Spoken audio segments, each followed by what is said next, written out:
Good Wednesday evening, everyone. I'm Scotty Powell here with the Carolinas Weather Group. Welcome to our June 25th show here on the Carolinas Weather Group. We have a really awesome opportunity to talk to some special guests this afternoon or this evening about impact warning bases, warnings and how those are issued and what they mean to us. This is kind of a new thing that the National Weather Service and other weather outlets are producing throughout the country. So we're going to kind of go in depth with that tonight and talk about that. But before we do that, we're going to swing around the panel and let everyone introduce themselves and talk about where they're from.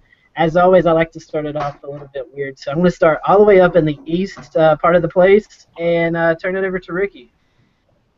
Thank you, Scotty. Yeah, up here in Virginia, another hot day with a few scattered showers and thunderstorms. I was out at Chip Oaks State Park in Surrey County earlier, right near the nuclear power plant, coincidentally. And there were a few folks out there who, not sure if they were deaf or just didn't care, but huge thunderstorm moved over and loudest thunder I've ever heard in my life. They decided it was a good day to come out and have a picnic. So not really sure what that was all about, but another pleasant day, hot summer day here, I guess, in Eastern Virginia. Sam, how about you down in Raleigh? Well, it's just started pouring right now, so. And you're not out chasing it? Yeah, no, I'm just upstairs, so. But yeah, basically it's been dry past week until now. I haven't had much. It's been same weather pretty much every single day. There's even some rain getting blown in the windows right now, so. Sam is reporting extreme drizzle. Yeah, right on cue. Let's turn it over to Russell. He's not been with us the past couple of weeks, so Russell, what's Eastern Carolina and the Carolina coastline looking like?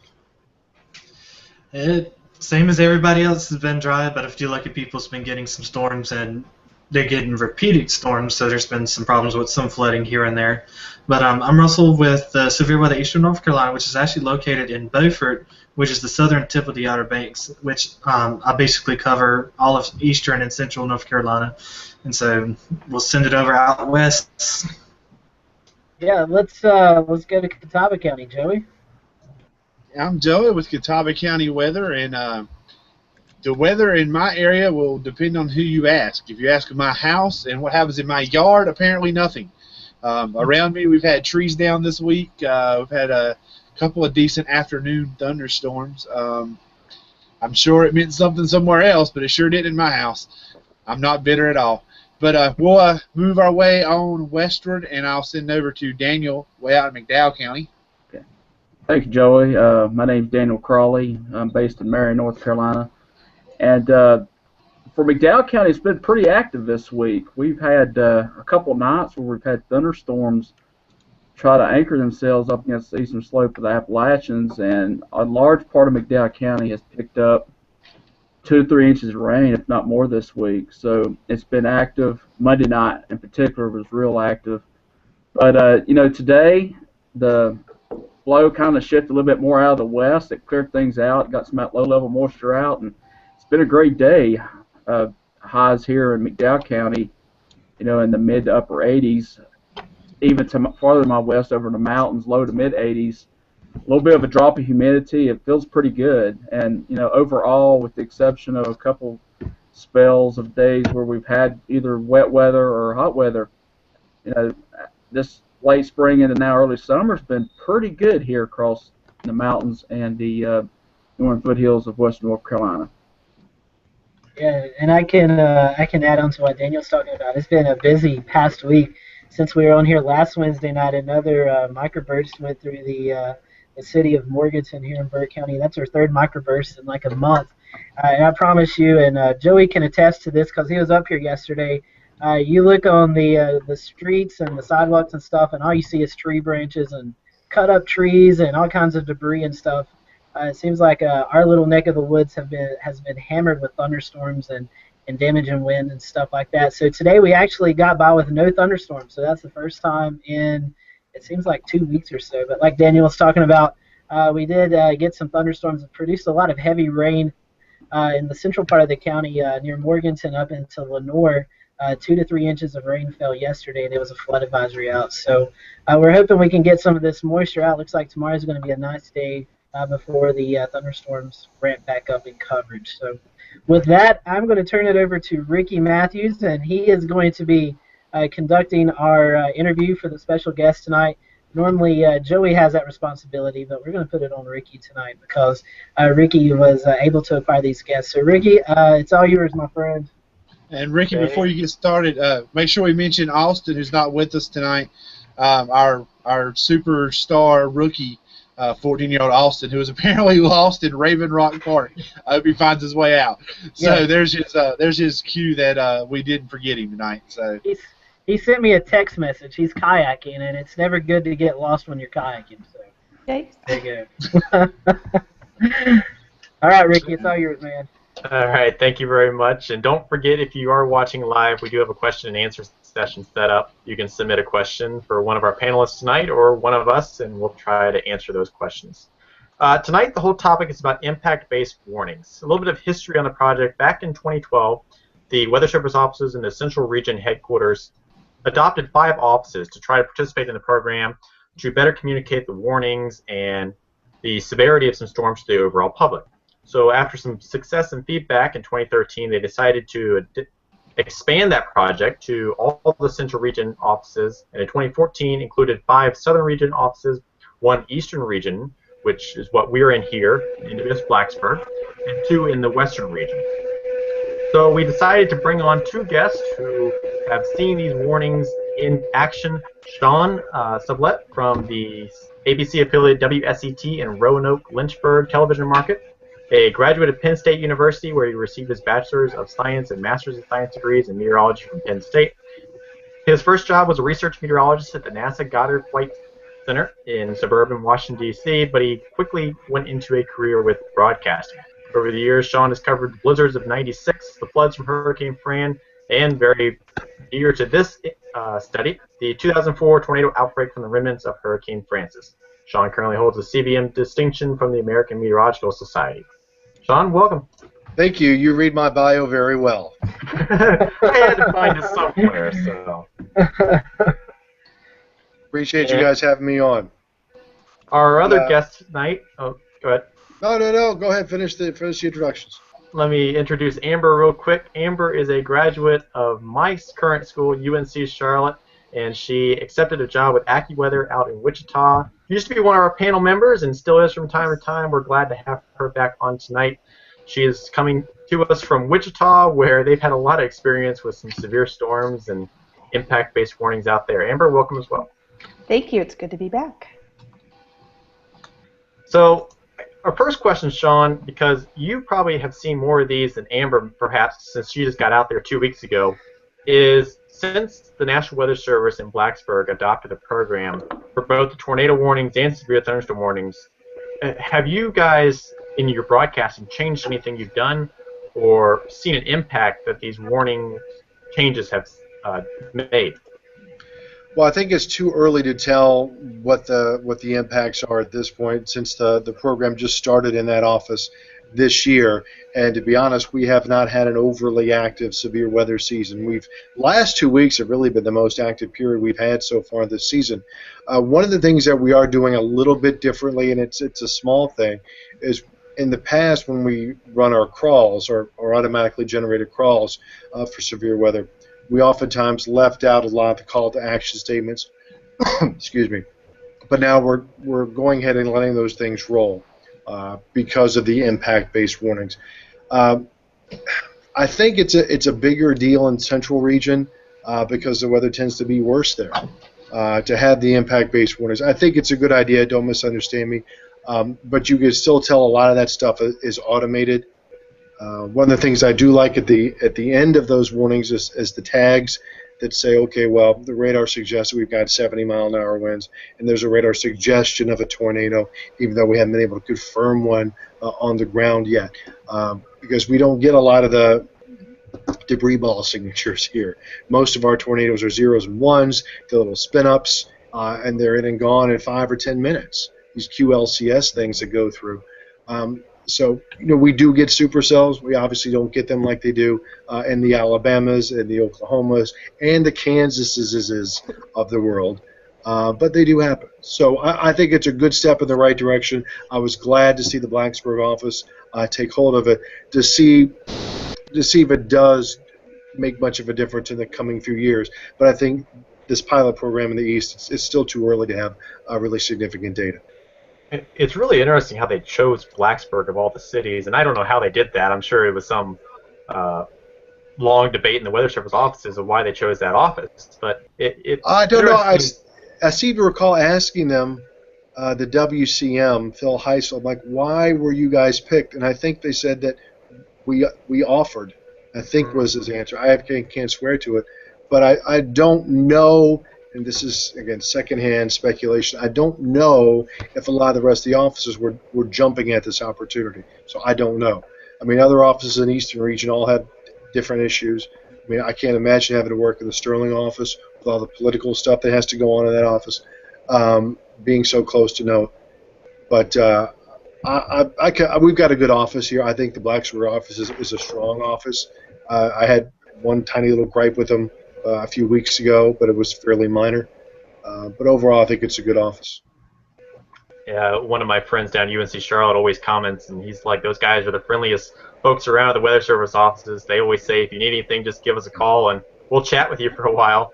Yeah, they really do. They really do bend over backwards, and it's much appreciated here. So you mentioned how you guys are changing the scrolls and allowing the impact-based warnings to change. Have you got any viewer feedback from that, or do you think people have seen it? I think they've seen it, but they probably don't notice that much of a difference just yet. I think there's still a little problem with overwarning with severe thunderstorm warnings, and that's not unique to Blacksburg. I think that's an Eastern region issue, maybe even throughout the whole Weather Service. I was at AMS in Tahoe last week, and Carbon was there from SPC, and he was talking about how many damage reports they get. Tree down here, but in small hail, these things aren't really actually meeting the criteria of severe thunderstorm. May had a 40 or 45 mile an hour gust, and you've got some pea-size hail, but that doesn't qualify for a severe thunderstorm warning. You need 50 knots and inch diameter hail. But at the end of the day, it's more about impacts, which is what they're trying to push here. But I think too many times people are used to just seeing those things scrawling across the screen. Is it that important? I don't know. Oh, there's another one of those things. So it's hard. It's a big communications issue, I think. But I guess that's kind of the good thing about this program and how they're trying to eventually stretch it into the tornado market, in that we're able to depict the stronger tornadoes and try to warn people for those, but playing devil's advocate on that, does it really matter, if it's a stronger tornado when a weaker one can do just as much damage in some instances if you're in a mobile home? Mm-hmm. Yeah, I mean, for example, last week our weekend Met broke in toward the end of the NASCAR race because of a tornado warning in one of our far eastern counties, and he stayed on. You could argue he might have stayed on a little longer than he should have, but you could argue it's a tornado warning, you should be on. And he caught a lot of grief for it from viewers because it was getting close to the end of the race and it wasn't actually a tornado on the ground. So these are other things we're revisiting, given the false alarm ratio, especially here in the East, with these small spin-up tornadoes. Is it even wise to be wall-to-wall with these things if it's just me and a radar, just another guy and a radar, and we don't have a lot of support in the newsroom to go out and start verifying things? So yeah, we're trying to open up trying to think out of the proverbial box, so to speak, as to how to handle these things. And Amber, in your short time out there in Kansas, have you seen any of these impact-based warnings come into play? Well, it's a little different for where I work because I obviously work for Accuweather, so people think of it as the app on their phone. I'm actually part of Accuweather Enterprise Solutions, so our warnings are geared towards corporations, railroad tracks or railroad companies, Apple, things like that. So when storms are going to their area is when we notify them, and so our impacts are a little bit different because we don't really deal with the public. When the public calls, we just direct them to the Weather Service. Do you have $50? I'll be happy to give you a warning. Yes. So it works a little bit different for us. I mean, it's still kind of that impact based, but we're just not dealing with the public. We're dealing with corporations instead. I did notice, looking Amber, at I was going to ask the Amber something real quick, guys. Okay. Amber, do you work with Mike Smith much, one-on-one? I have talked to him for about 30 seconds, and Okay. that's I didn't know how much. I don't know how much he was really involved in the operations out there nowadays. He walks back there once in a while, but that's about it. Okay, just curious. I'm sorry, y'all go ahead. Oh, it's okay. I was noticing though the new impact base warning. The only thing that we have to go off, I think GSP, which is our market, has issued like 2 or 3 of those in the upstate of South Carolina. But it does look like when it does break down the warning, it kind of tells you how many miles of railway, how many interstates are affected, how many airports affected, schools and hospitals and stuff like that. So. I guess, Amber, that kind of ties in with what you guys do at Accuweather, basing that information off of what the National Weather Service has issued. Yeah, and we're looking at the storms, and we have a lot of data that comes in with the different OBS that are out there. And so basically what we do is, we get the OBS, we're looking at the radar, and if there's track ahead of us and we know, hey, you're going to receive 65-mile-an-hour winds, and that's some of their criteria, we go ahead and warn it. In some cases, we actually have to call the client. In most cases, we do not. They just see it and click a button and that they had acknowledged it. But, it's pretty small scale what we do, unless it's a big system. But that's kind of how we work. And when you guys go ahead and issue warnings out there, Amber, and I don't want to get you into anything you're not allowed to talk about, but what are the main impacts you focus on? Does it vary for company to company? Each client basically, they don't really fill out a questionnaire, but it's kind of they go through, what's your wind criteria? Do you want to be warned for winds over 51 knots? Do you want to be warned for heavy rain, over 2 inches an hour? Or snow, some places are any snow, some places are any lightning within 20 miles. Some places don't want anything unless there's a tornado literally within 3 miles of them. So it just depends on what the company wants and what they pay for. Yeah, that was very similar to what I remember that was called monitoring back in the day when I was a grad student in the early 90s at Accuweather. And I worked the monitoring ship. We had clients like Newport News Shipbuilding and all kinds of these big outdoor corporations, companies, even in recreational events. They only need to be bothered if certain criteria are met, and they can decide what criteria they want you to call them for. So it sounds like a very similar situation as 20-odd years ago. Yeah, sounds like it's the exact same thing. It's just they just do it more and more now. Sean, how the company's based out there got me thinking about how we interact with the public in terms of the impacts they perceive. And it makes me wonder if maybe instead of having the Weather Service set such definitions for things, we should really be asking the people we serve what they need. And I know it's going to vary significantly. Some person's going to say, I want to know if a raindrop falls in my front yard. Their person says, I don't care unless a tornado rips my house apart. But, the impacts are going to vary person to person, but if we could find a way to specify them more for each individual user, I wonder if it would benefit us more. Well, I think that's where the enterprise is trying to go. I think that's going to be more of a private industry thing more than versus NOAA. I mean, NOAA's going to have some kind of standardization. Although, having said that, you talk about warnings. You go back and look at winter storms. A winter storm warning in Atlanta is a hell of a lot different than a winter storm warning in Pittsburgh. I mean, and that's where regions come into play and what climatology is going to base your warnings on. How odd is the warning from, or how odd is the weather standard deviation, sigmas, or if you will, from what is normally expected in a certain location. So, I mean, I think it's probably going to be up to private enterprise to kind of tailor in those kinds of warnings. I don't know if we're ever to a place where every individual is going to get a warning on very specific criteria, because that needs to be automated, and I suppose it's doable with enough data and enough automation, but that's going to be a tough nut to crack. Mm-hmm. Yeah, and I'd just add, kind of agreeing with him, that's really going to be something that's going to have to be done in the private sector. somewhere like the Weather Service, it's just too much for them. I mean, the Weather Service is there for the public. And so if you think of each individual, I might care about a tornado out here, but I don't really care if it rains that much. But my neighbor, who may have a large garden, wants to know if they're going to get more than 1/10 of an inch of rain, where I could care less. So You know, I it's think just too much that's- for somewhere like the Weather Service. It's going to have to be privatized. Yeah, I mean, they can't do all that. I mean, and they're not supposed to do all that. I mean, if somebody really wants that level of service, then they darn well ought to pay for it. Exactly. Do you think it'll ever come a day when a local media, like your actual station, would maybe, I won't say issue their own warnings, but maybe really decide on what criteria that matters to their demographic? Well, I think and there's a maybe little of that now. I mean, it depends on when you want to break into programming. That's kind of your own threshold.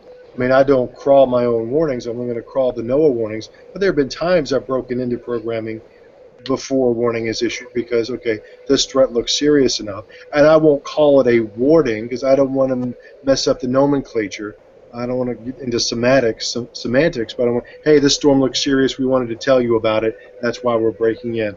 And most of the time, Weather Service and us catch it about the same time. It's always a little, yay, I beat the Weather Service, but I'm not sitting there keeping tallies and tracks of it all the time.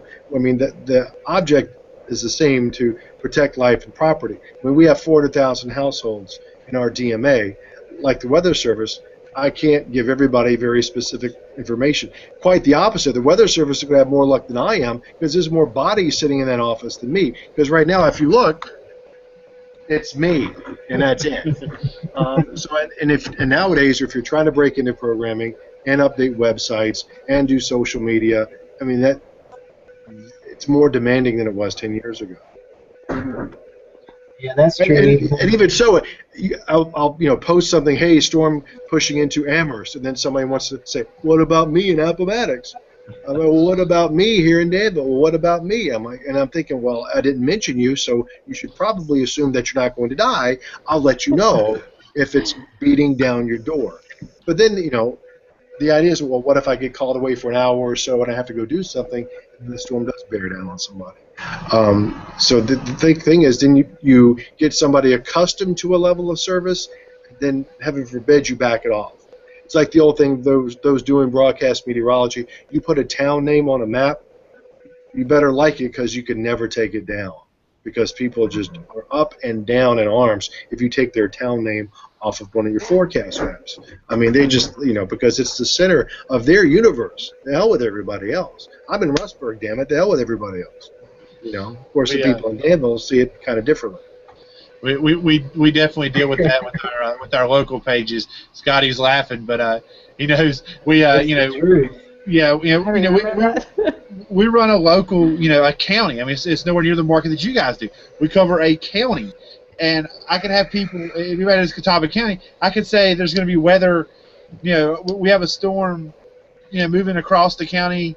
The southern part of the county, and it never fails. I'll get a comment, what about Conover? I'm like, what about Conover? I said the southern part of the county. Are you in the southern part of the county or not? You get that all the time. And and that's the other thing, is that people don't know where the hell they are. I mean, they don't. Span will tell you this, too. If you just say southern X County, they don't know where that is. I mean, that's what Span is so good at, is landmarks. God bless him. He's everywhere every single day.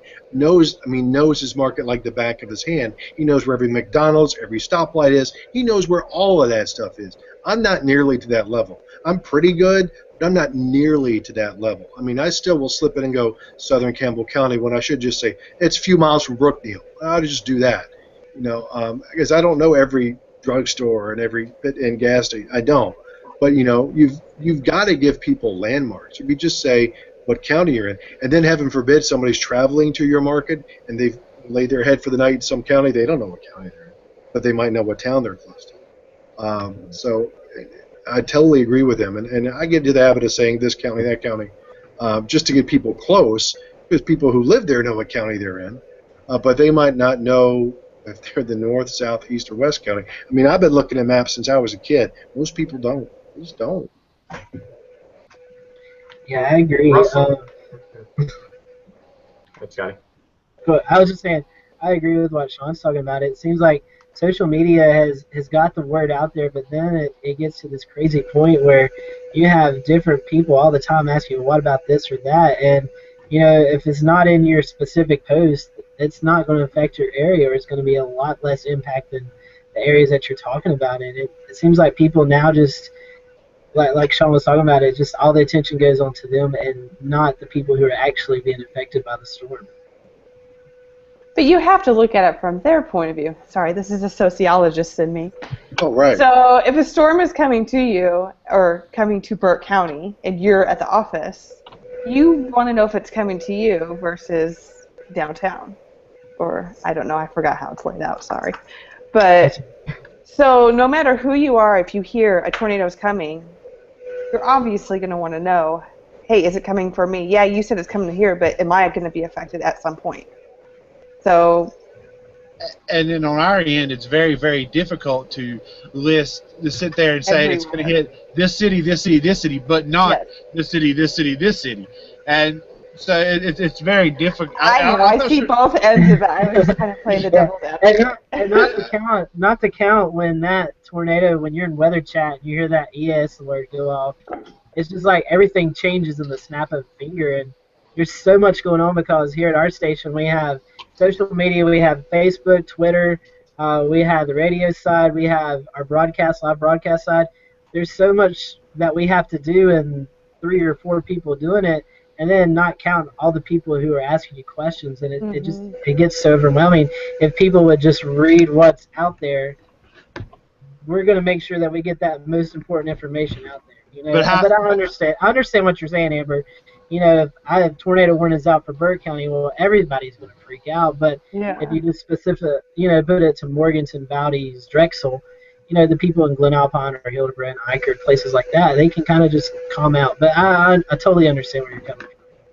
But now, how do we condition the public to understand that they don't have to ask us if we don't mention it? I don't think you can. I really don't. And this is another place where private sector comes in, and I hesitate to toot the horn, but so much. But we're a weather call station, and those of you not familiar with that, they're a company that basically, if you sign up for their service, they will geocode your location.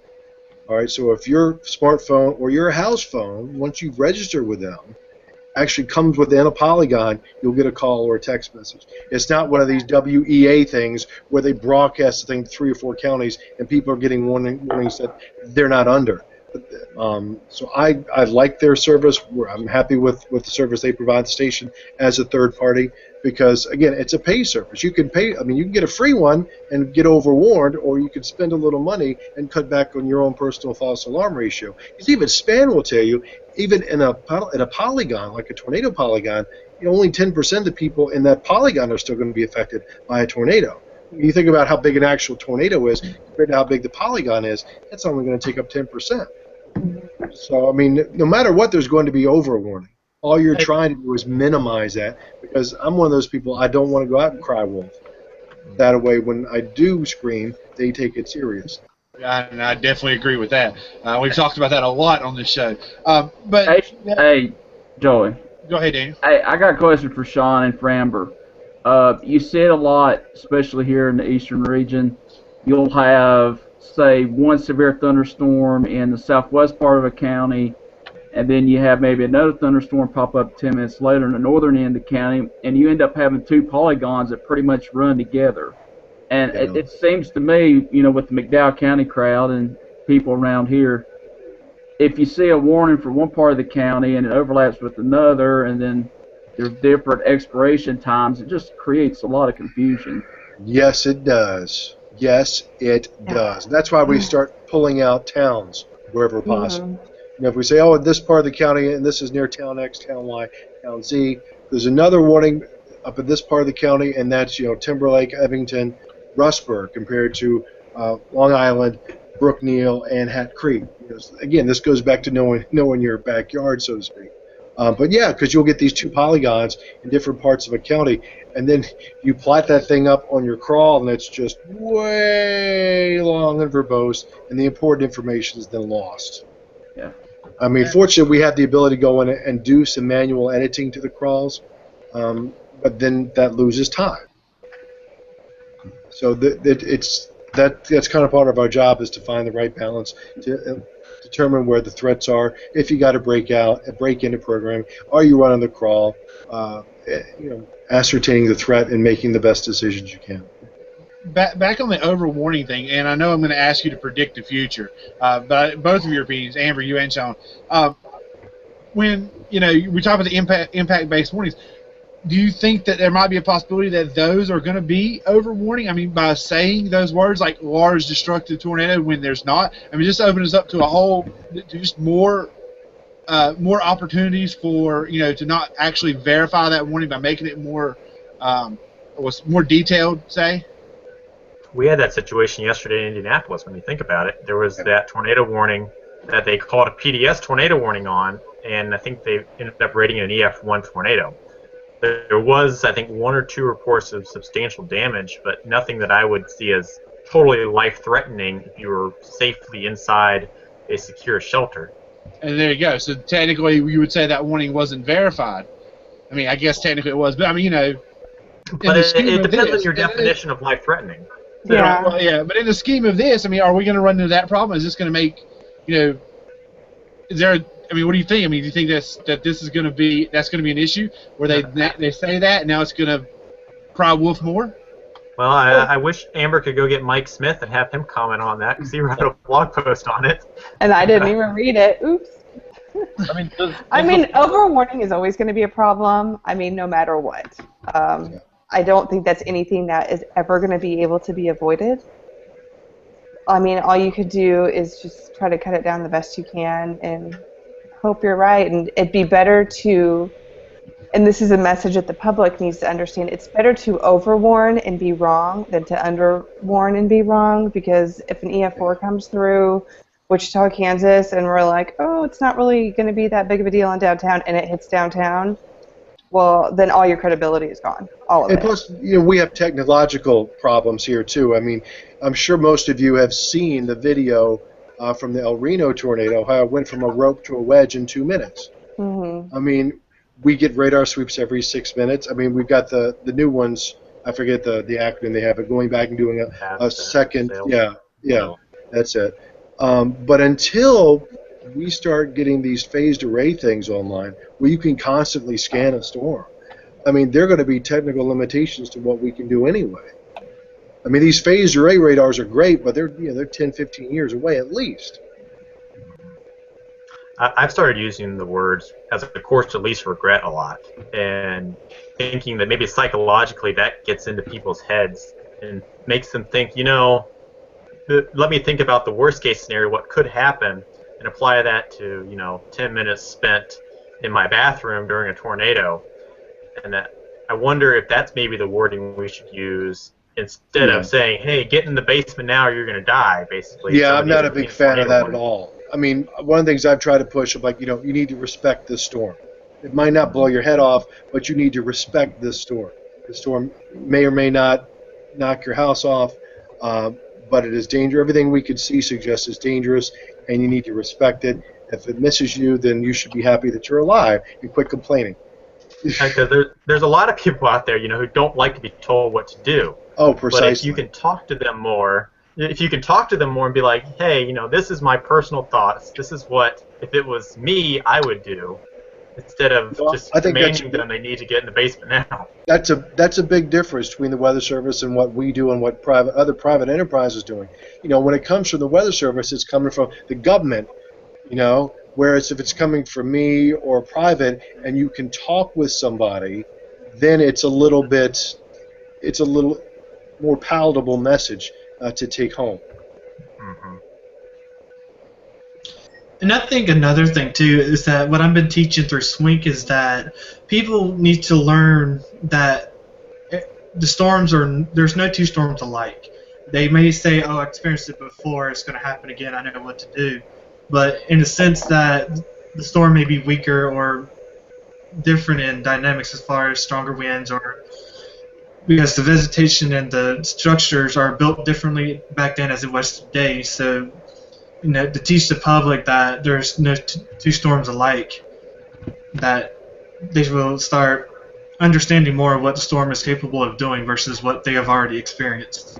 Yeah, and one thing that the public doesn't understand either, and they probably never will, is you may have a tornado that seems fairly weak to some of us, but because of shoddy construction, it actually does a lot more damage.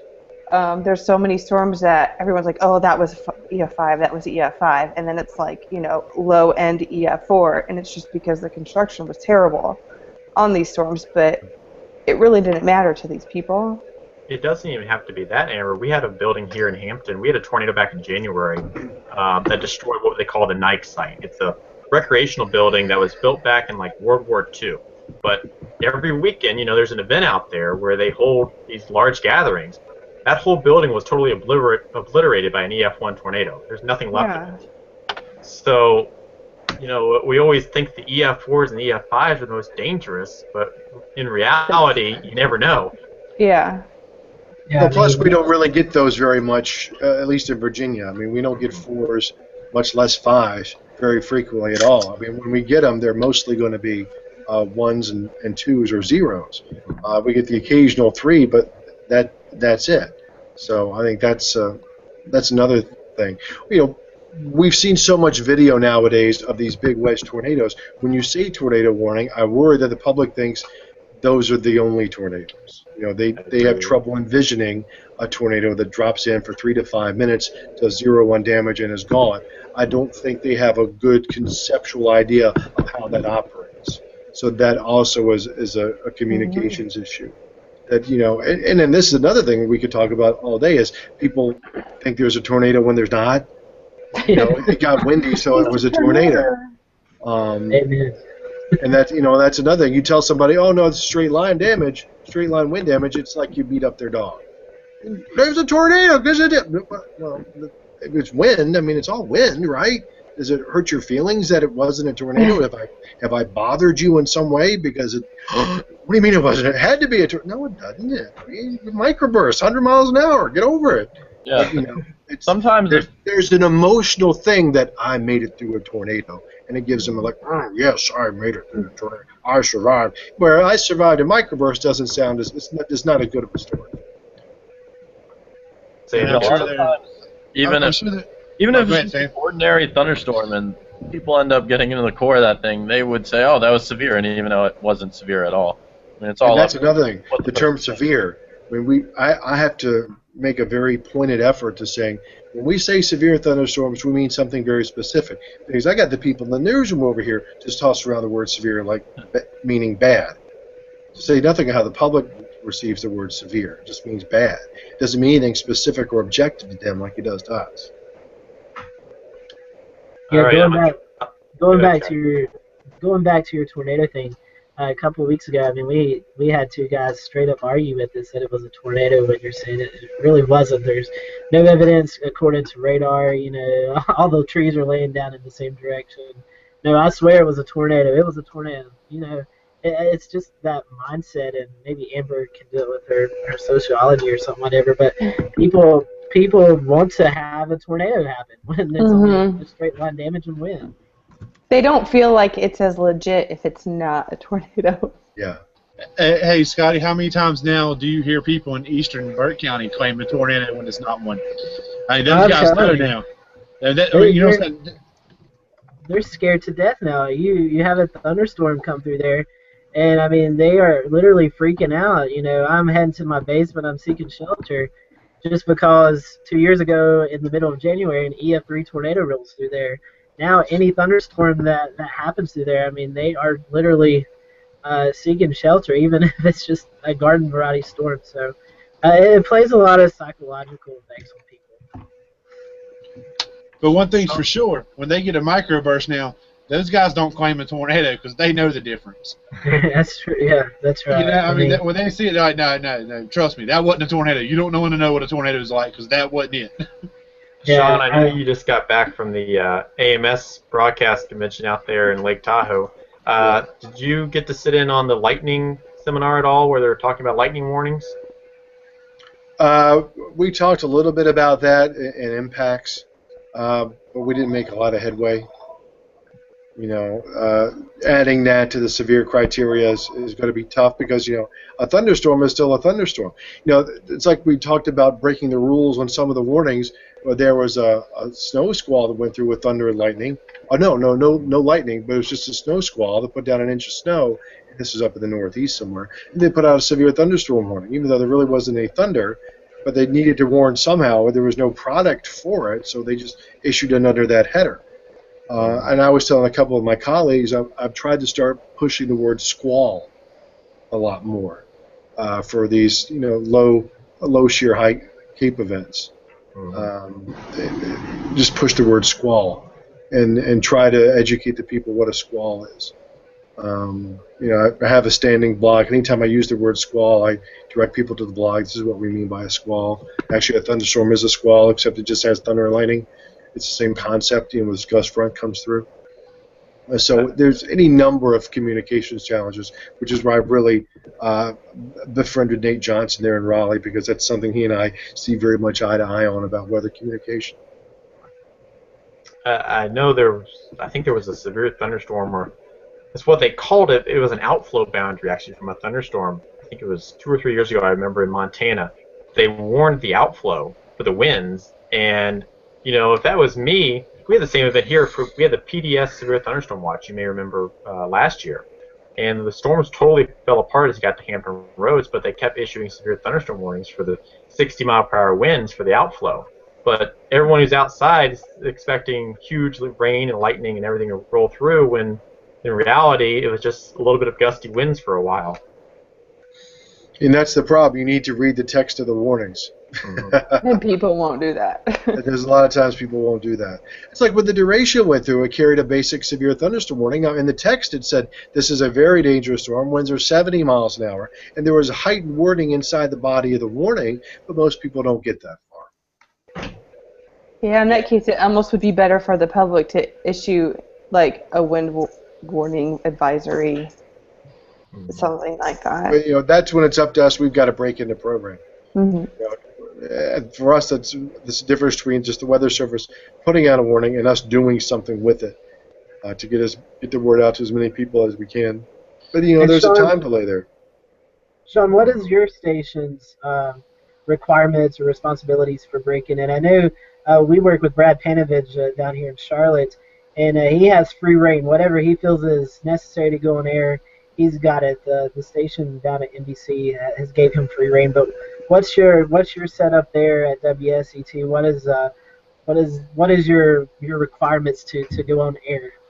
We evaluate a lot of things. We don't have a specific set of criteria because every situation is different. For the longest time, we would stay on wall to wall during a tornado warning, but given how many false alarms we've had, we're starting to reevaluate that and say, well, do we break in and then give the most important information 3 to 5 minutes and then just let the crawl keep running until we have something new?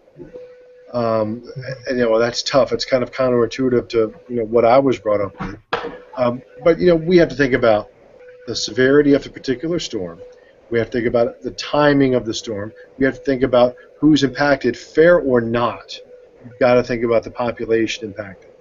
And we can debate that all we want, but that is going to be, because that's going to govern how many phone calls you get.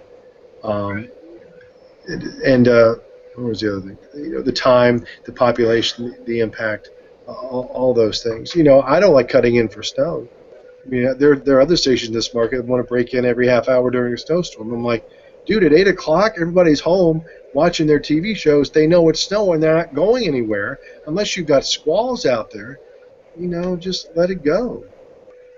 It's funny you say that because Joey, you and Ricky and Daniel and Amber, you lived here in Western North Carolina. It seems like every news station in Charlotte will do an all-day program on a snow event. If it's a winter storm, It goes from 4:30 in the morning till Yes. lunchtime, and then it picks right back up at 2 or 3 o'clock in the afternoon and goes through the night. So Well, it's big news in the South. Well, the And other I'm thing is guilty.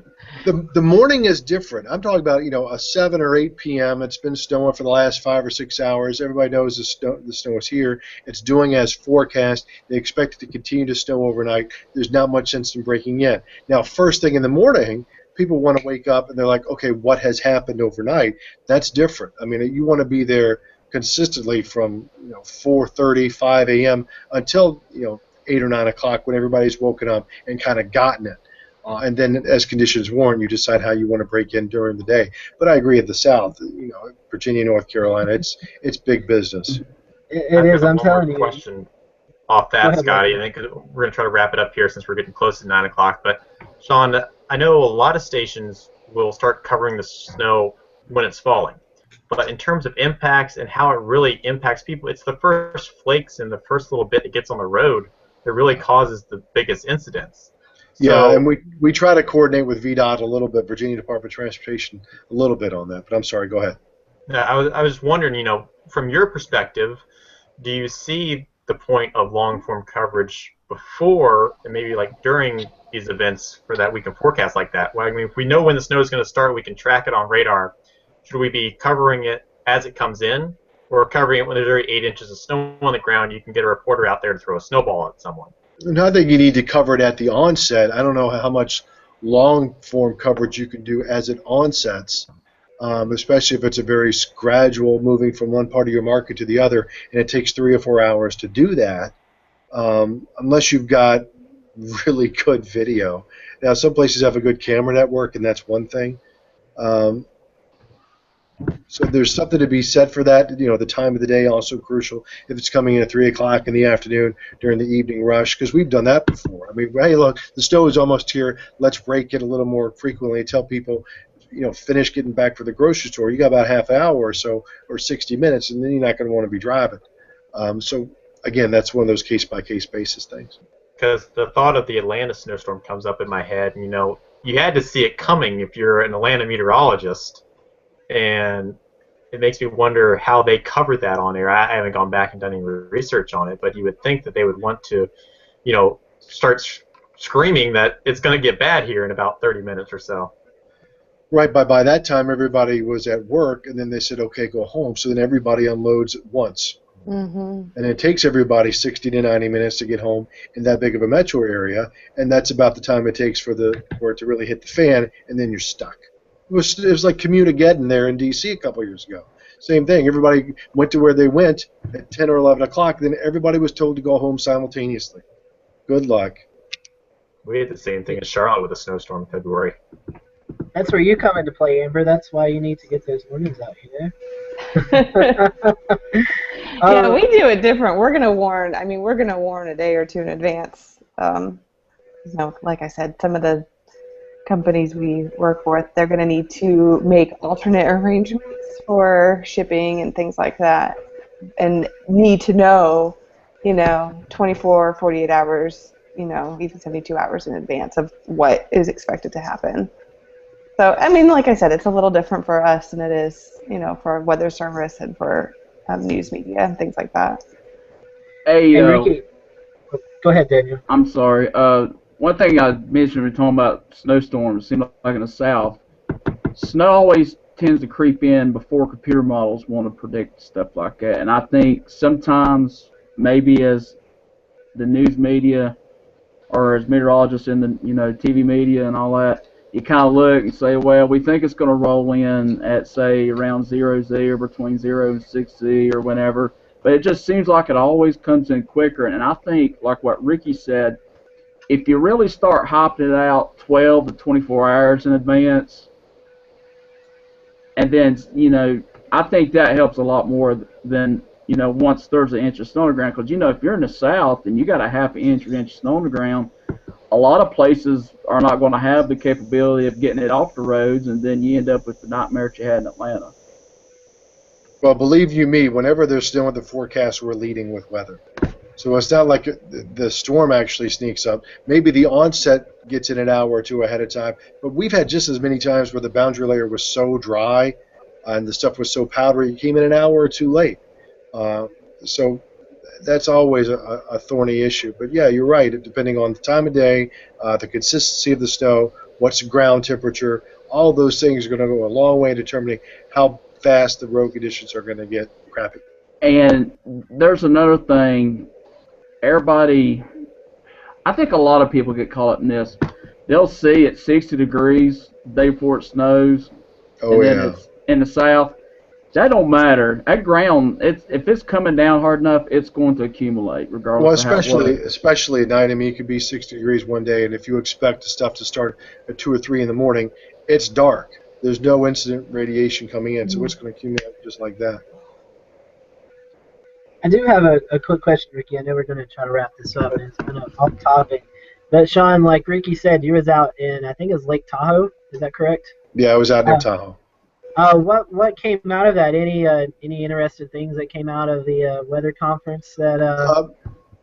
We had a little short course actually, which was part of the Station Science Committee about hydrologic fracking, a little geology in there about extracting natural gas from these deep wells. That was kind of neat. One of the things I really liked that was new, I got a lot of information about GOES-R, the new geostationary satellites that are supposed to go up at the end of 15 with much better spatial coverage, temporal coverage, especially in the visible channel. You get 500-meter resolution in the visible, phenomenal resolution in 1 second, depending on how much you scan. And 16 channels instead of the 4 or 5 that we have now. So you can mix infrared channels and do a couple of algorithms and get better fog prediction or better fog observation products with those additional infrared channels. So you have better fog at night, fog detection at night through satellite. So those are my big things. And plus there will be lightning detection on these things too. So we don't have to worry about all the ground-based lightning detection. We'll have satellite-based lightning detection as well. That'll be a big help. And I don't know if people are watching this. There was actually a boy that got struck by lightning today in Charlotte, out at Johnson C. University. So, anytime that we can get anything with lightning, getting an advanced product out there, or word, or warning, or whatever you want to use for that, it's always a good thing. Yeah, and then you got to get people to take it seriously because still too many people don't take lightning seriously. Yeah, and on that, Scotty, I was going to say there was no severe thunderstorm warning. There was a airport weather warning on that, but no, there wasn't even a strong storm statement on that storm. I don't believe, was there? I don't think so. I don't think there was. So yeah, and I know, Sean, you probably don't know, but Scotty in Burke Weather, the chief meteorologist there for Burke Weather, was actually struck by lightning. So they send out text messages for a lightning alert for local areas. So that's something that's very close to those guys. Yeah, our chief meteorologist, Chris White, he was the weather meteorologist for the North Carolina Forest Service, and he was out on helping the guys out with the forest fire, and a storm, positive lightning struck out 15 miles from the storm and got him and 6 other guys. So the lightning alerts hits home with him, making sure that anytime that we see a thunderstorm go above our set criteria for decibels, he's always issuing lightning alerts, and that's something that I know it's hard to issue warnings with thunderstorms because, like you just said, every thunderstorm has lightning. But to get that wording out there that lightning is a very dangerous thing and potentially a killer with people, so it's always good to get anything with lightning, trying to get more warning and more wording out there so people take it serious. And Scotty, has that been perceived well by your fans, or how has it been perceived by them? Yeah, seriously, it really has, because the past couple of days, Joey and Daniel can attest to this. Our text messaging system, we use Nixle alerts. That system's been kind of down. It's been slow with getting warnings and stuff out, and we've had so many messages through our outlets. Where's our warning at? Where's the alert at? So people take it around here fairly seriously. This is our 3rd year of issuing alerts, and now if we don't issue it, we're actually people are asking where the alerts are. So yeah, people have taken that pretty good so far here in the foothills. Yeah, and when we expanded that into my area, into Catawba County, a lot of people were really excited about getting it. They love the fact they have that idea. Even if it's not a strong storm, they know that lightning and thunder are coming, and it's time to get the kids out of the pool and get inside, things like that. So, yeah, it's a good program that our followers really enjoy having. So. Ricky, we're getting All right. close to 9. So. Yeah, I was going to say, any further questions for either Amber or Sean? No? Amber, when are you going to let us come out and Alright, chase tornadoes? The room in the basement's ready, so whenever. We're ready to come out there. Well, we've got room. Joey and Ricky and Chris and Daniel and I guess Russell, if you want to go, we're coming out to Wichita. You might be sleeping in the garage too. That's all right. We got sleeping bags. All right. Yeah, I gotta head out. Thank you both for joining. All right. Thanks for both of you joining us tonight. Sean, it's been a real pleasure. You guys take care. Appreciate the invitation, and hope everybody stays safe and enjoys the bad weather and it doesn't hurt them. That's Just always Joey, maybe.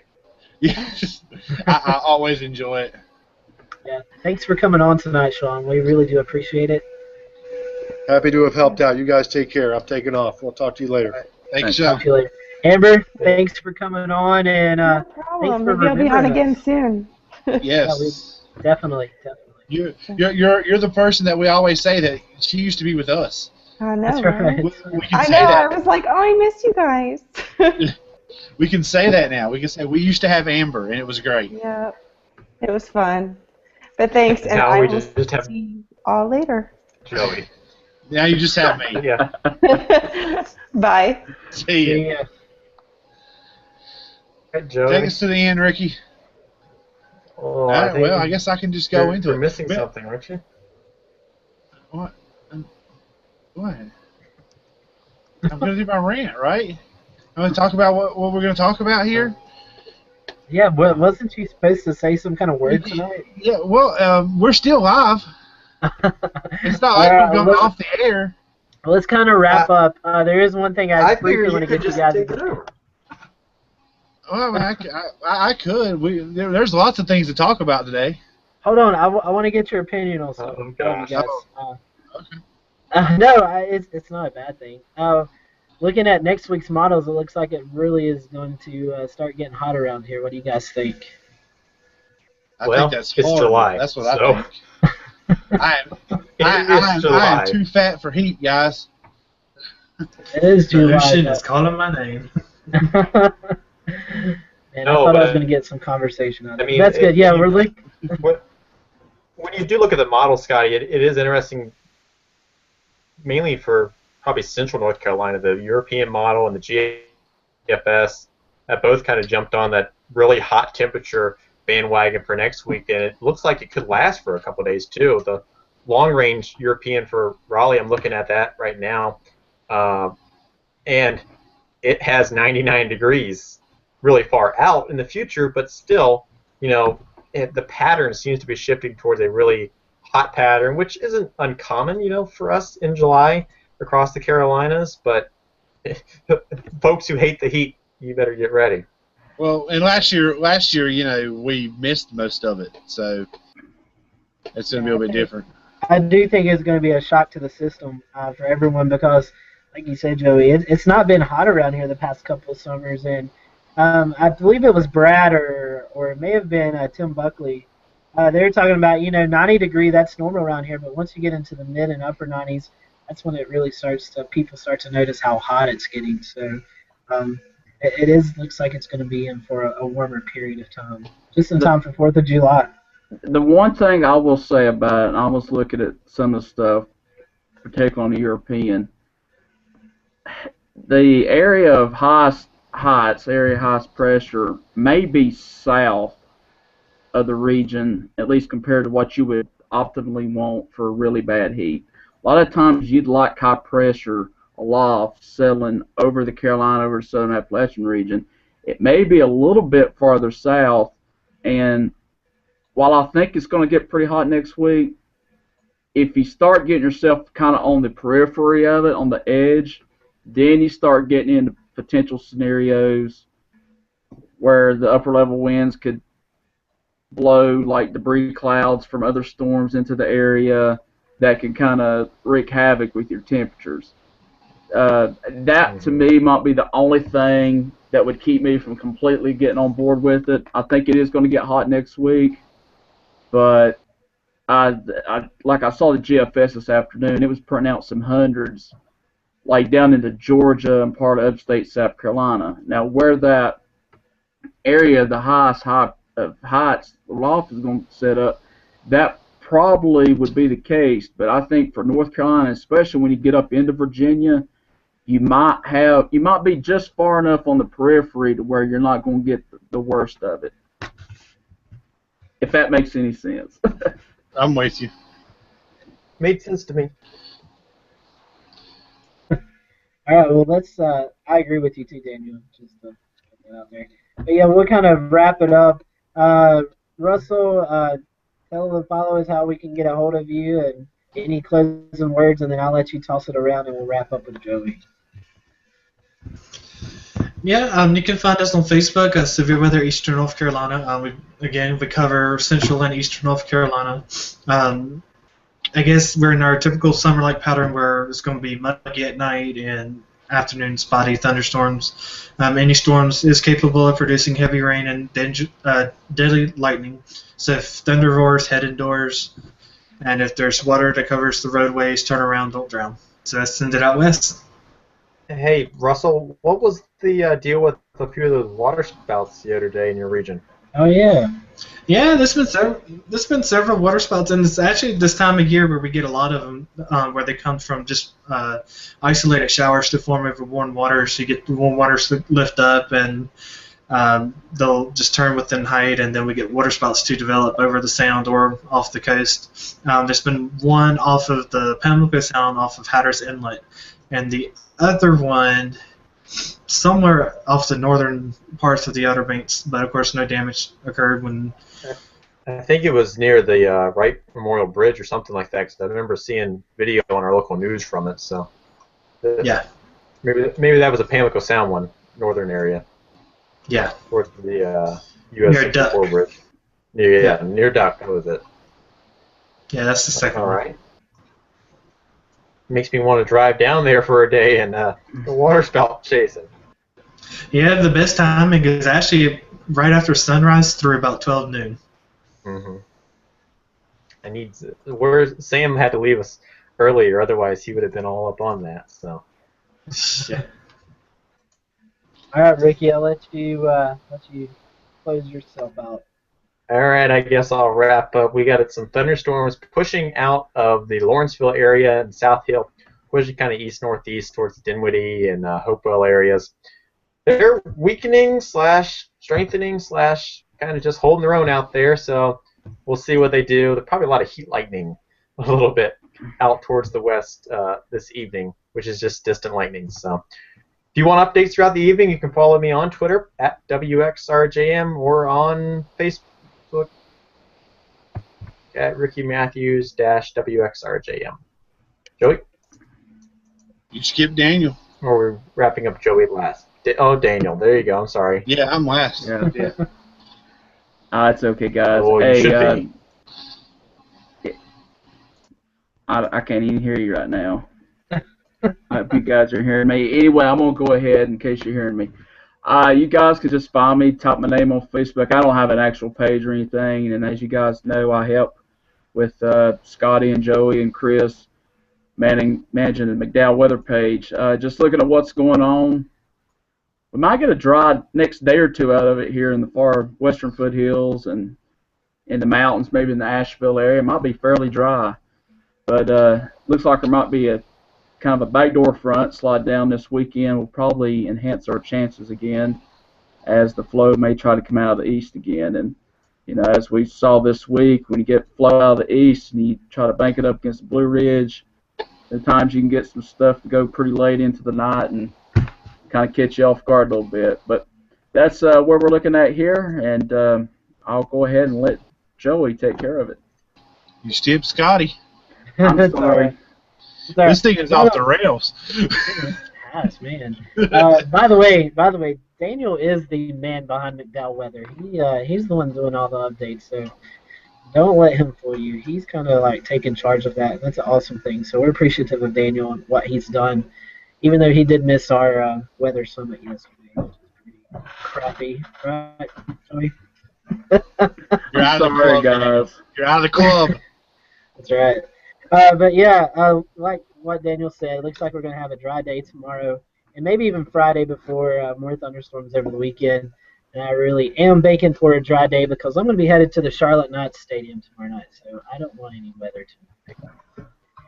And with that, you can follow us on Burke Weather on Facebook, Burke Weather Inc., McDowell Weather, and Caldwell Weather. And without further ado, hey, I like that shirt, Ricky. Thank you. That's pretty cool. Anyway, you can tell my ADHD right there. Anyway, over to our rant of the week and Joey. All right. First off, I'm Joey. I run Catawba County Weather. Help out with Burt, Caldwell, McDowell. Do all that, and you guys can find me Facebook. We're on Twitter. It's all there. You can email me, Joey at CatawbaCountyWeather.com. I always throw that out there because I never know if I'm going to say something that might make you mad, and I'll be glad to answer your email if you want to send me one and complain. This week, going around on the social media net, the social media world, the weather world, there were a lot of things we could probably talk about. A good thing I saw where some storm chasers stopped to help some people. Had a great write-up story about that. It made the rounds. Actually provided a good light to some of the bad issues that have gone around the storm chasing the world lately. Then we've got stories of China building a dam that could slow the Earth's rotation. I saw that this week. There's lots of fake pictures out this week. I saw where a tornado from 1957 struck Indianapolis again from Kansas or something. That was another good one that bounced around. But I think of all the things, I'm trying to get my screen share to work here. Of all the things we saw, probably the best one would have to be, if I can get it to pull up, click, this stupid mouse. Try that again. That one. There he goes. All right. You guys see that now? Anybody? Yeah, we see it. Okay. Got a YouTube page up. I'll go to full screen. It's a little video from Randy Hicks, also known as Outlaw Chasers. I'm not going to play the audio because there are a lot of bad words in the video. I will post it on the Carolina Weather Group page and also in our Carolina Weather Group Facebook group that you guys can join in on. Anytime you want, just type it in, the Carolina Weather Group. You'll find us on Facebook. The reason why I'm going to talk about this video for a couple things. One, the audio, if you don't mind hearing a few bad language, is pretty hilarious and it's worth listening to. But this guy has caught a lot of flack about being in the wrong position, getting too close. There's lots of there's lots of things. And I mean, I guess if we want to talk about getting too close, he was probably a little closer than maybe what you would normally want to be. I don't know. I think if I got that close and came out the other side, I'd be happy. I would have enjoyed it. I'll skip ahead a little bit here in the screen. Perfect timing. You see the tree falls down there. That's probably the only complaint I could have about the guy. He maybe got a little bit too close there. But you know what? In the grand scheme of things, this tornado passed across the road in front of him. He backed up, spun around. You can see the video right there. He got an amazing video. This has got to be one of the best. That's probably the best of the year. One of the best of all time. But he made it out the other side, and I mean, ain't nothing but a G thing, girl. I think that's that's what he said.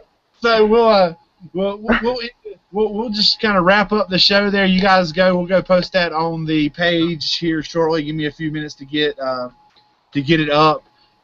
But that's kind